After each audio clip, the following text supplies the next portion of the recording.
Welcome to Thoughtful Planning, the place where real conversation, expert insight, and a touch of humor meet to turn our end-of-life uncertainties into self-assurance. I'm your co-host, Santiago, a history buff and a big kid at heart. And I'm Honey, your guide through the intricate dance of planning with care and a whole lot of warmth. Every week, we're here to turn those intimidating "are we ready" moments into confident "everything is under control" moments. Today's journey is one you won't want to miss.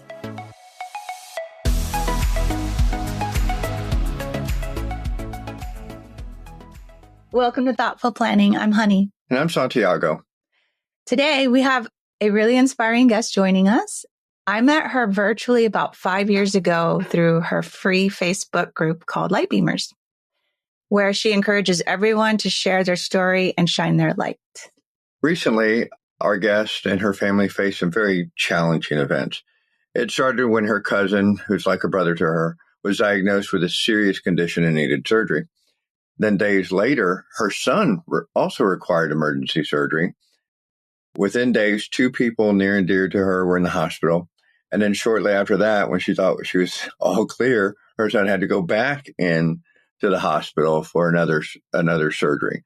So as you process all that, I want to pose our essential question to you. How can facing adversity inspire deeper action and thoughtful planning in your own life? That's deep, babe. But that's not all. In her life, our guest has also faced other challenges like job loss and an IRS audit, experiences that further ignited her commitment to planning and reorganizing her life. Okay, without further ado, April, thank you for joining us today. Could you introduce yourself and tell us a bit about your story? Sure. Thank you for having me, both of you, Honey and Santiago. This is really a treat to be here with the two of you. So I am April Pertuis, and a lot of things I could tell you, but I think in context for this podcast, I'm been married to a college sweetheart. We have 2 kids, both are in high school. Our son just graduated high school, and we are entrepreneurs.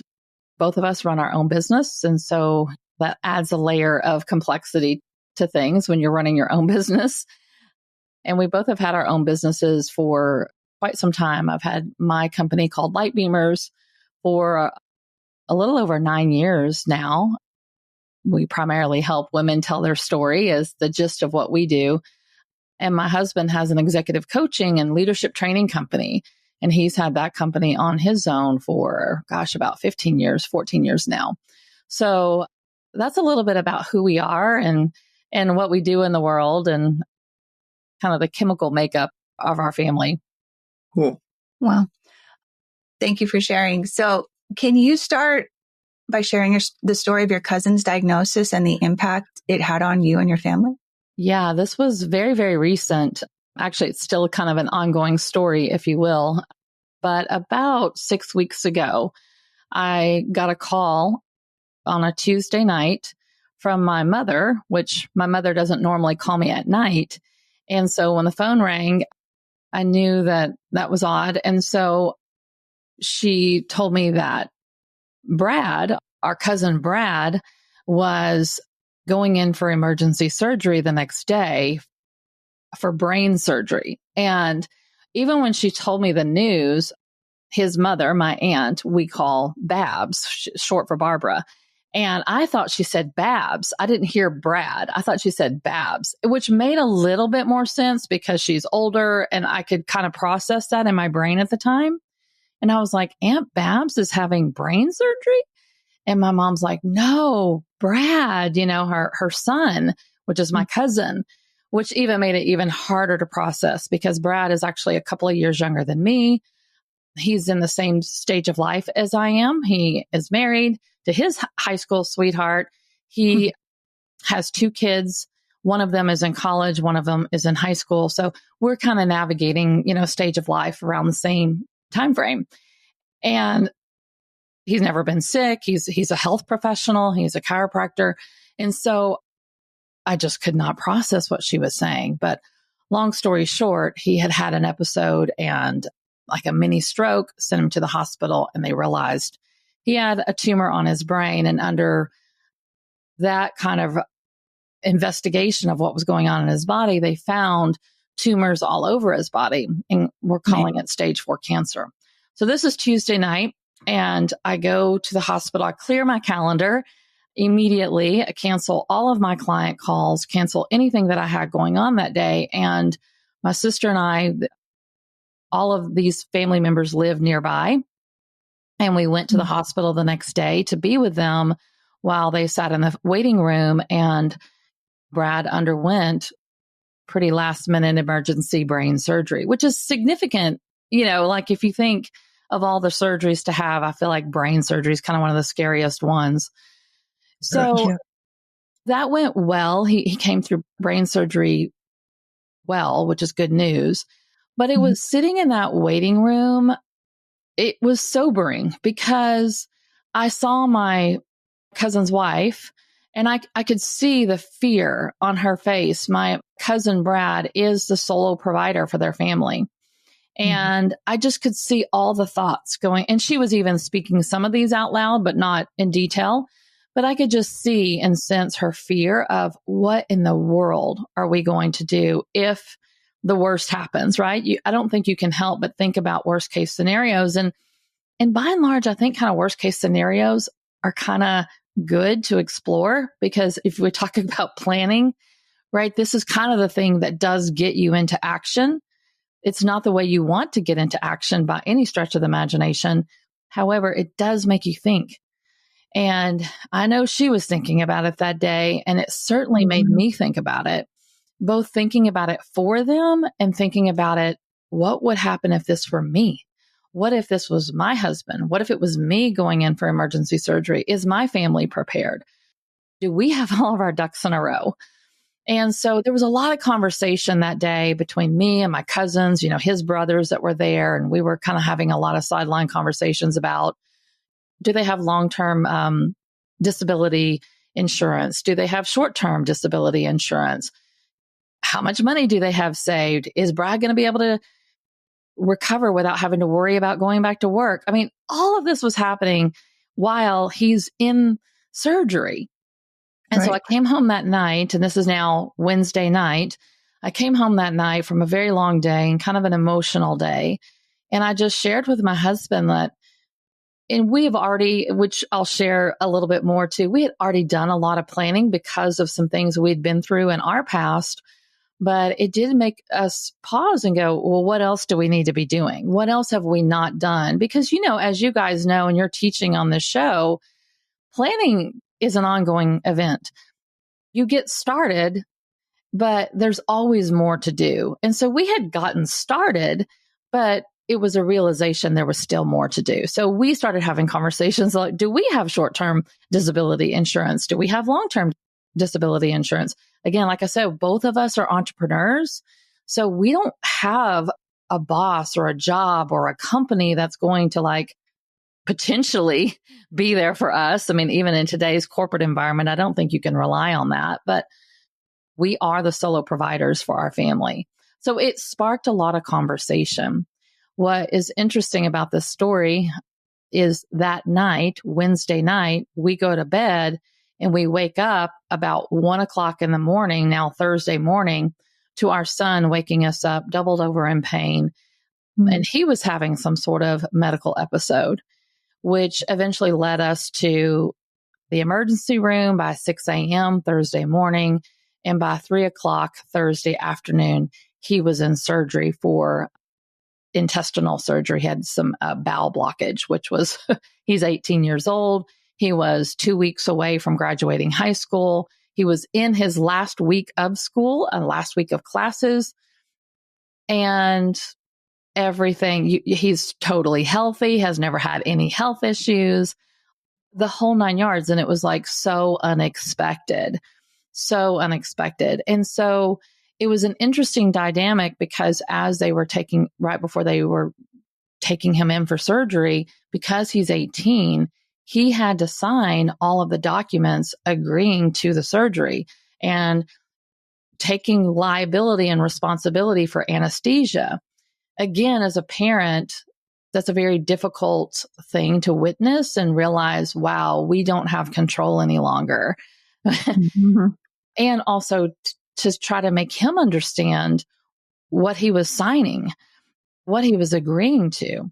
Now, luckily, we're still in a stage of his age frame where we kind of have his back right now, but we are at a stage that was very eye-opening that, wow, these are things that we need to start having, not that we haven't had some conversations with him about money and setting himself up with accounts and things like that. But we have life insurance and all that stuff on him, but we need to start having more of these conversations with him now that he's 18.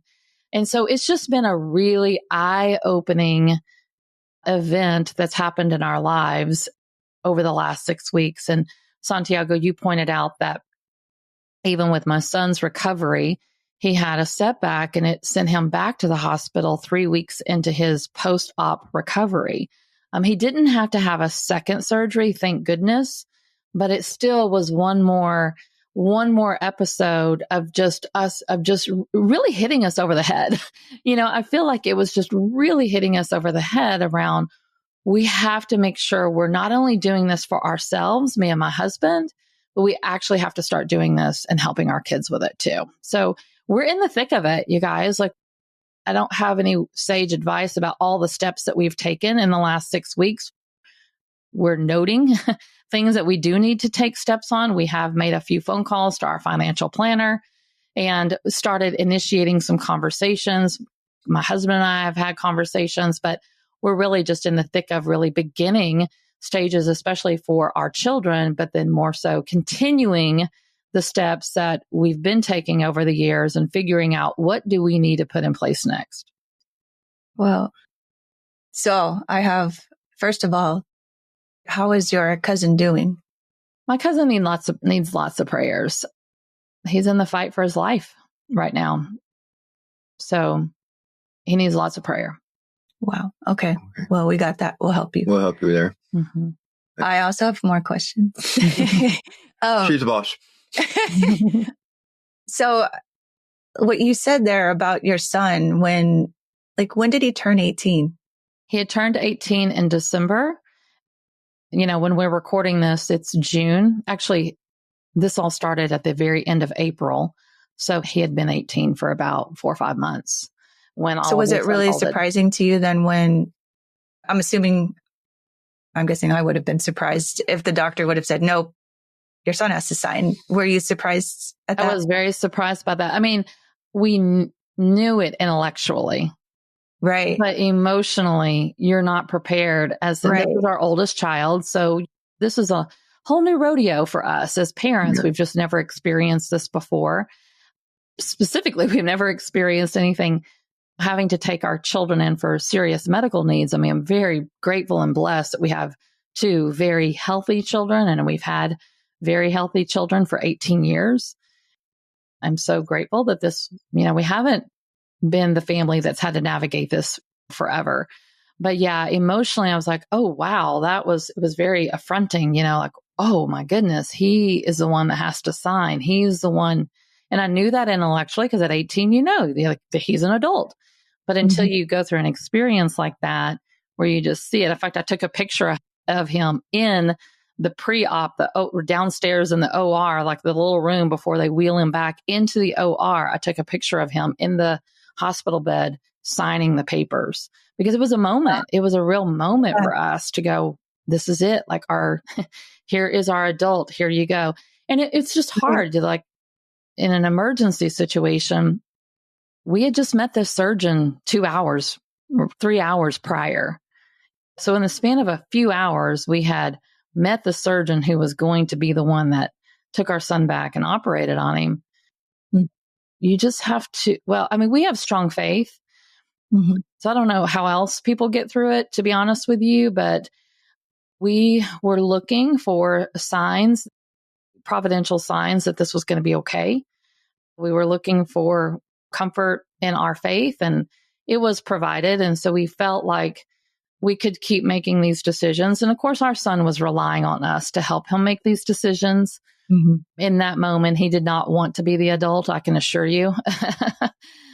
So we looked for that. But beyond that, it was a very short turnaround. And you're just like, here you go. Here's our son.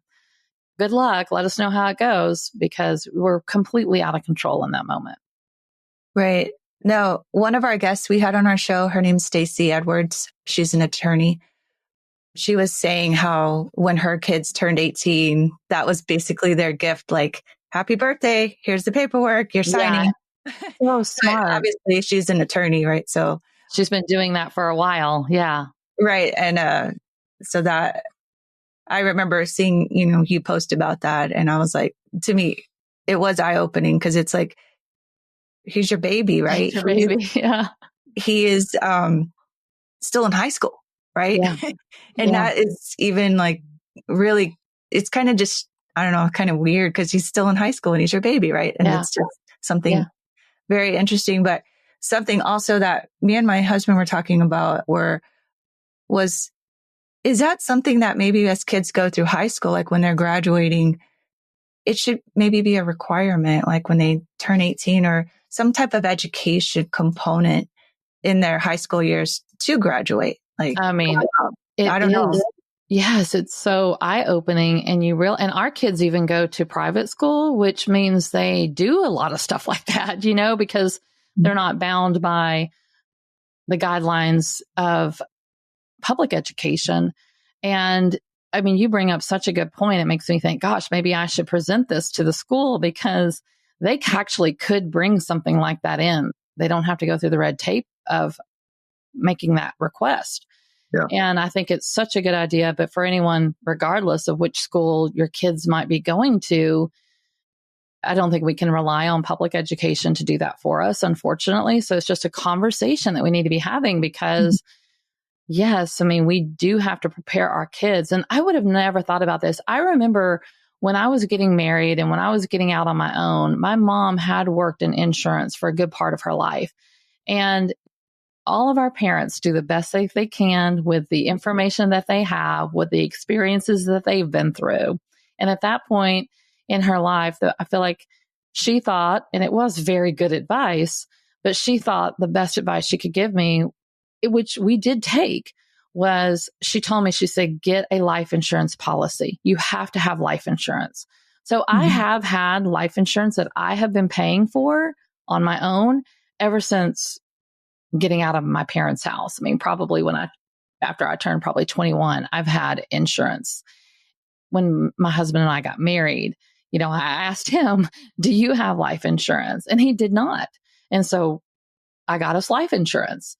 And we've had life insurance now. In the beginning, when we were in our 20s and dead broke, we had enough life insurance that would take care of a funeral and we didn't have any assets to worry about, but it would be something that would just take care of services and the financial responsibility of services, so that a grieving family didn't have to dig into their pockets. As we've gotten older and as we've gained more assets and as we've gained a lot more liabilities, our life insurance has dramatically increased. And especially for my husband, because but this is a conversation that we had recently, but we've always carried more life insurance on him because he travels a lot. He's on a lot of airplanes. He's meeting clients, and he's just gone a lot. And so in our rational brain, we thought it made sense for him to have more life insurance. Recently, we have revisited that conversation. And he said, I don't think it makes sense anymore for the hefty life insurance to be only on me, because if something happens to you, I'm still with all the needs of this family and the liabilities and covering our assets, making sure our assets are protected. So that has been an additional conversation we've made. And so I feel like that's kind of the next step, is increasing my life insurance to meet the needs of this family. So yeah, I mean, these are conversations we've been having, and something like that is something that I've always done as an early adult. But there are many other things now that I see I want my son to know about besides just life insurance. Yes. And my daughter, when she gets to be that age. Yeah, I'm glad you brought up your daughter. So the next question I have for you is, we've had this discussion before in a different forum about lessons learned and relearned. Man, do we have to keep relearning them? Oh. Yeah, exactly. So what's your plan, or what do you think your plan is to address this with your daughter when she turns 8? Well, I think that's almost the beauty of it all, is if you're going to do it for one, you do it for two. You don't wait, right? I don't need to wait until she turns 18. The steps that we'll be taking with our son around insurance policies and documenting bank accounts and just understanding where everything is, understanding future needs that they're going to have.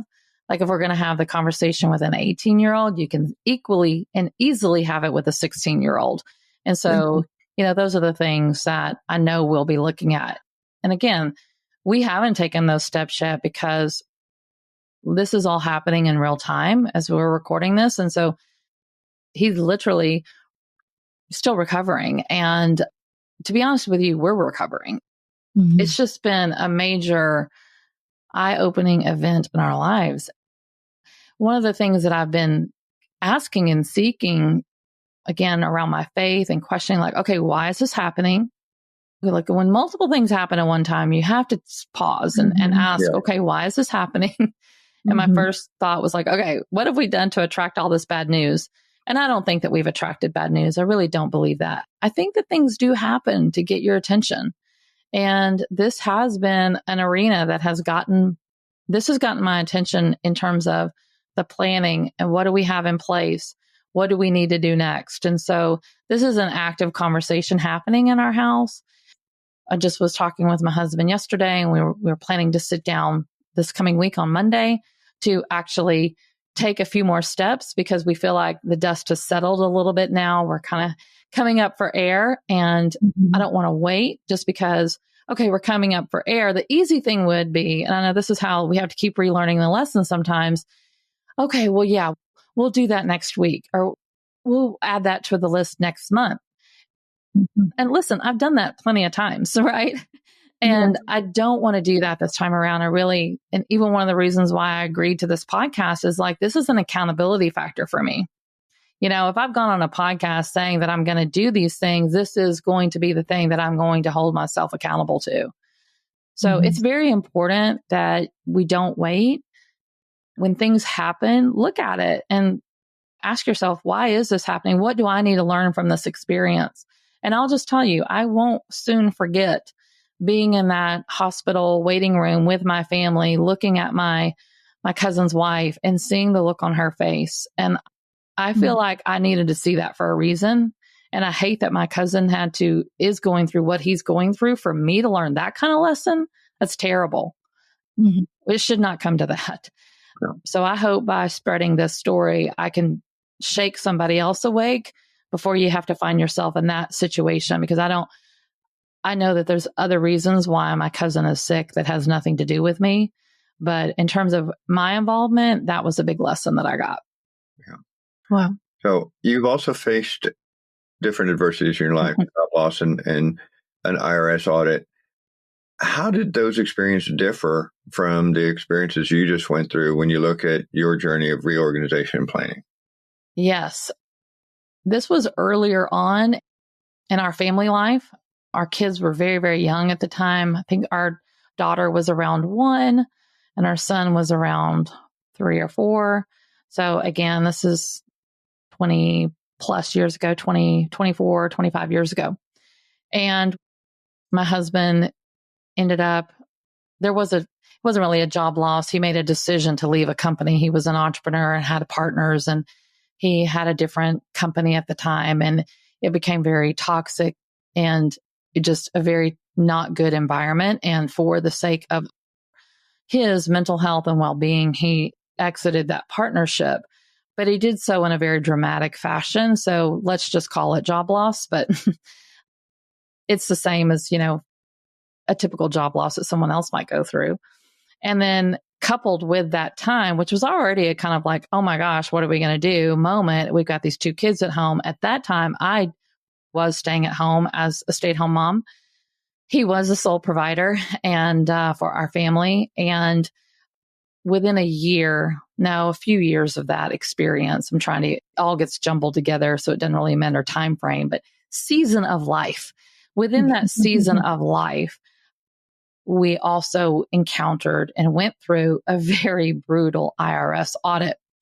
And those experiences really, especially the IRS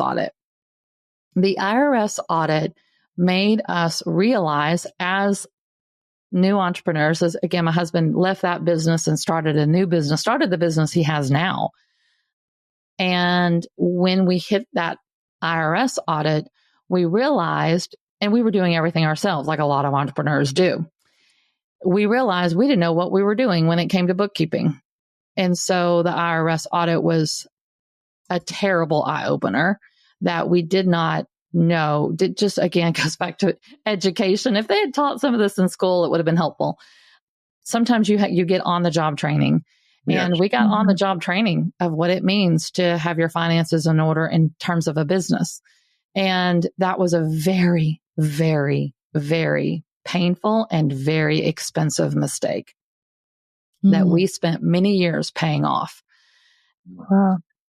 Man, you go through something like that, it again will get your attention. And I never wanted to have that experience again. So the first thing we did was hire a bookkeeper, started getting some help, hired the CPA. We actually had a CPA at the time, but we hired a better CPA.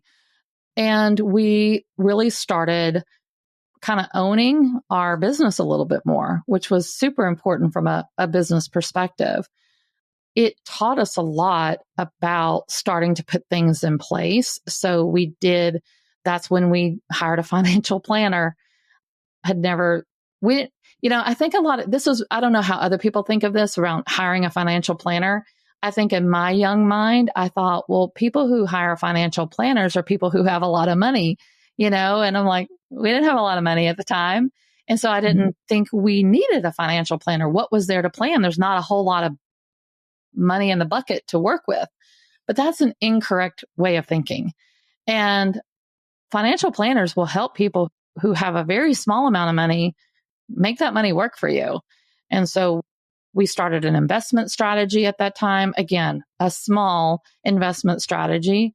But one of the things that saved us during that time when my husband was not working and working through starting a new business and leaving his prior company and going through what we had left in terms of severance and all of that, we had a little bit of a nest egg put aside that had come from a family inheritance. So someone else had started an investment strategy, his grandparents, and when they passed away, we benefited from it.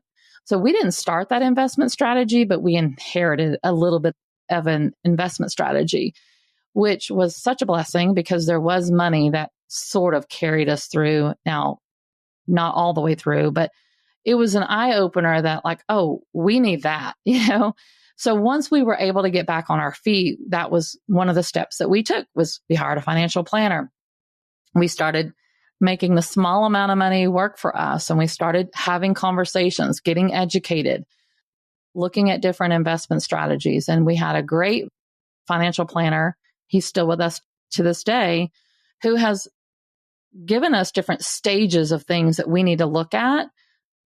Because this is what you guys always talk about. Like you start here and then you keep planning. Once you get one, your foundation's built, then you can look at building the next level of the house or whatever it is, or putting up the walls and putting on the roof and all that.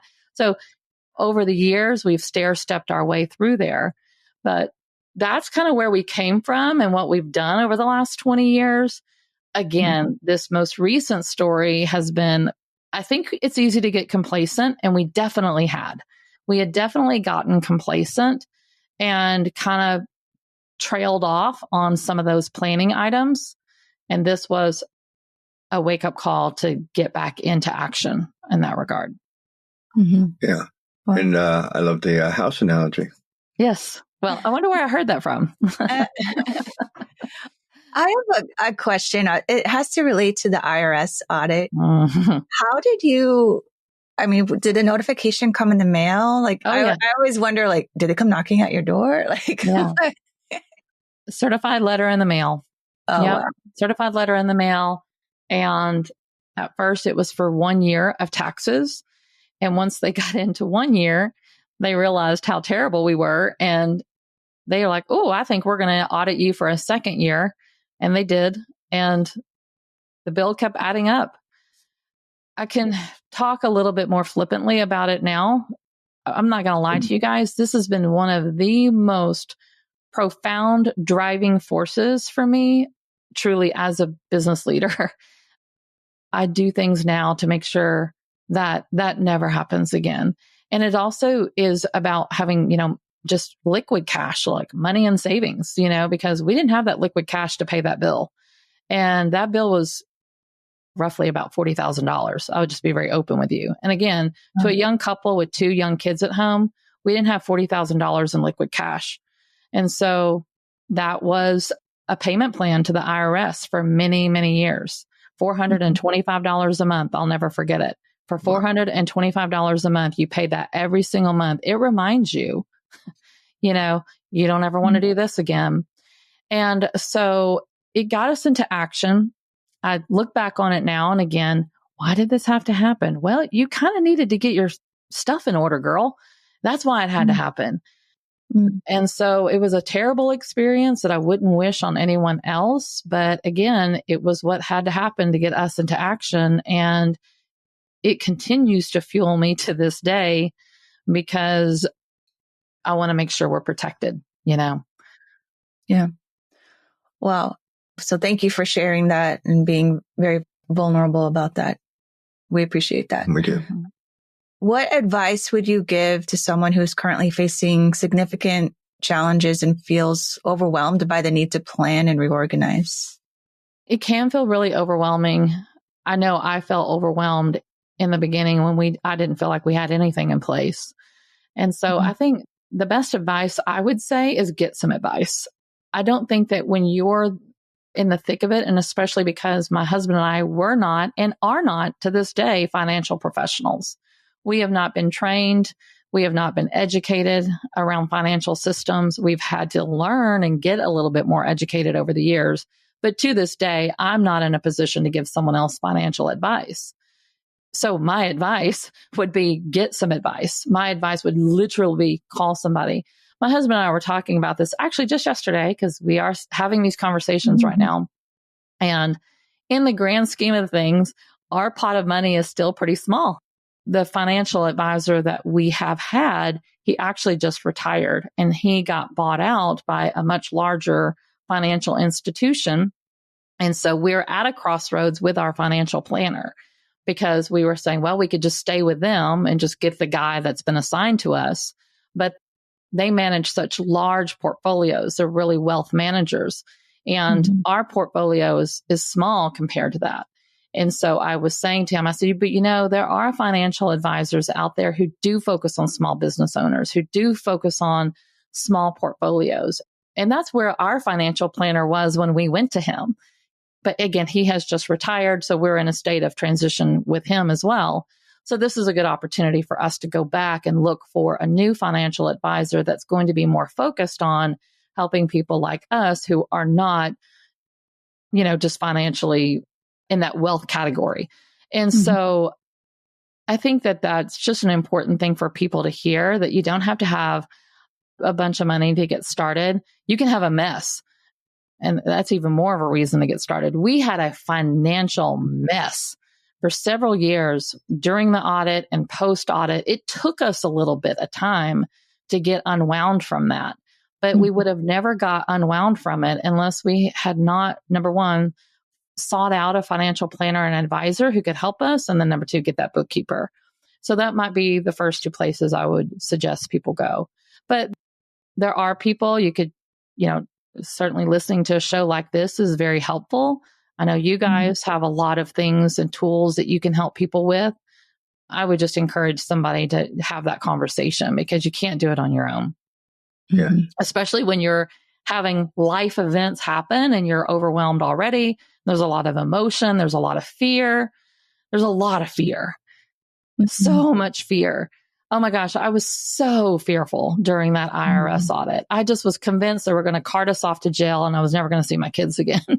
And it's just that's a fear. Yes. Very scary. And that's what the IRS wants you to think. That's what they do want you to think that they're going to do that. And that was really what was coming at us, which in the grand scheme of things, like I know $40,000 is a lot of money, but in the grand scheme of things, those pennies on the dollar to the IRS, they didn't care about us. They were never going to card us. We were not doing anything illegal. We had crappy books. So in the grand scheme of things, I have like perspective on it now. But in the moment, oh yeah, I was fearful and I was believing the lies that they were telling me. And so when you have that fear, you need someone else to give you truth. You need someone else who doesn't work for the IRS, who doesn't manage your portfolio. It needs to be somebody, a third party, who's going to absolutely tell you the truth and give you some perspective and some sound advice. Yes, that's important. Yes. We always say that when you're planning, try to do it when you're clear of mind and you're not in that moment. Don't wait. That's what I'm saying. Like here we are again, kind of getting hit with something. And it's like, oh, okay, yeah, we need to get back to the thing that we've been doing for the last 20 years and just step up our game again, because we did get started out of a state of a kind of a tailspin, and it was difficult. And I would definitely agree with your advice, Santiago. Do it while you're clear of mind, not when things hit the fan, if you will. Exactly. Wow. So, April, thank you so much for sharing your powerful story and your insights.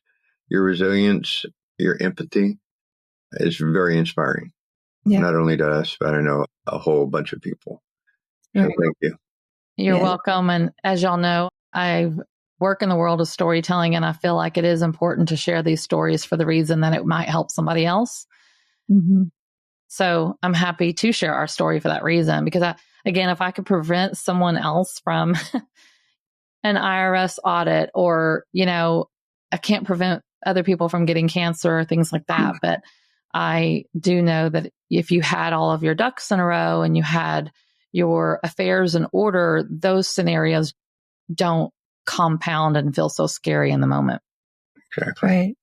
Well, I just want to say thank you for your vulnerability and sharing. This is, again, very inspiring for people to hear. And so to our listeners, remember that even in the face of all these challenges and adversity, thoughtful planning can definitely help you navigate and overcome challenges. You'll still have that fear, I'm sure, but at least the planning part, you can kind of have an ease at that part. So, April, is there anything else you'd like to share before we end? No, I really do believe that planning is key. Planning does not come to me by nature. Like, that's not how I'm wired, but I have become a very detail-oriented planning person over the years. And when you are prepared, right, like you can manage things so much better. So preparation is a safety net that I think everyone should build. So go build that safety net, go build that, you're going to have moments in your life where you are free falling.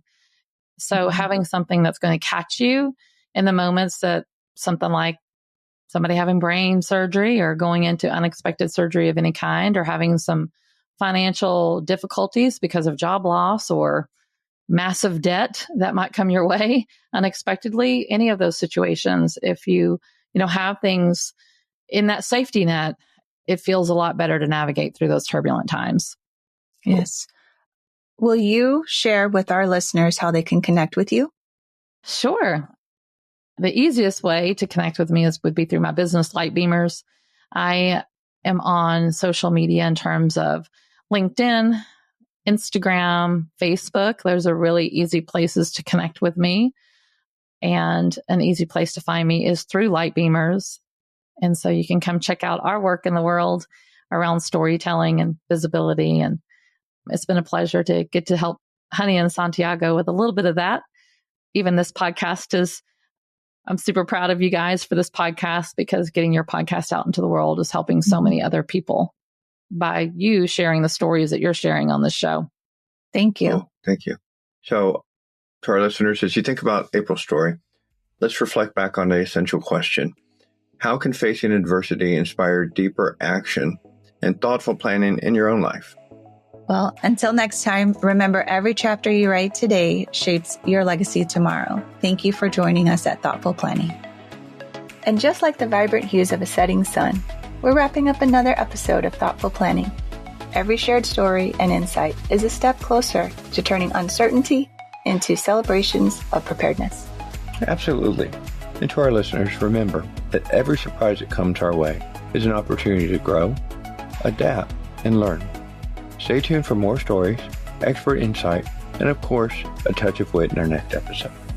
We're not just co-hosts, we're fellow travelers on this journey. For more information on additional resources, which will help you take the next step in planning, look for the link in the show notes for our membership. Join us next time for another episode of Thoughtful Planning. Until then, keep living, laughing, and loving every moment.